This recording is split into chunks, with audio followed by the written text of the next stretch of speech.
साथियों नमस्कार।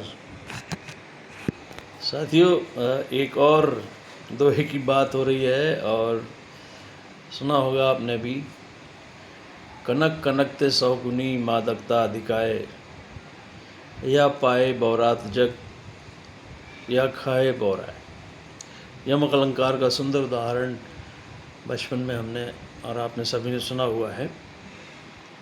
ये कनक माने सोना और कनक माने धतूरा, ये दोनों के ये गुण बताए गए हैं कि जो मिल जाए अगर तो भी आदमी बौरा जाता है, और अगर जो खा ले माने धतूरे को खा ले से बौरा जाता है आदमी, और सोना अगर मिल जाए या पाए बौरात जग। सोने के बारे में ये बात कही गई है। इसको आप देखें, सोने के बारे में एक और बात कही गई है और वो सुनने में आया कि मतलब सोना जिसको मिल जाए वो भी मतलब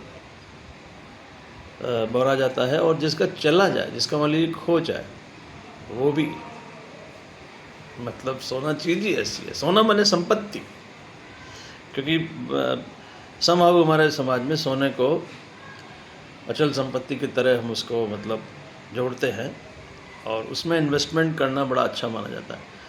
तो जिसको मिल गया मान लीजिए बिना प्रयास के, तो वो भी भरा जाएगा, और जिसका खो गया मान लीजिए कुछ गिर गया या कुछ चोरी हो गया है ना, कुछ और वजह से चला गया, तो समझो कि आपने जितना कमाया हुआ है वो है ना, वो चला गया तो आप भी परेशान हो।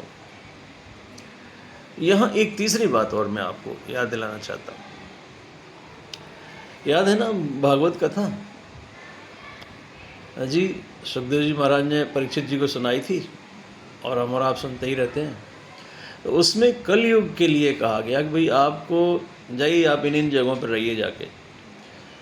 तो उनको जहाँ मतलब झगड़े होते हैं, जहाँ पर अत्याचार होता है, जहाँ पर व्यभिचार होता है, जहाँ पर मद्यपान वगैरह इस तरह की दूध क्रीड़ा ये सब होती है, जाइए आप यहाँ रहिए जाके।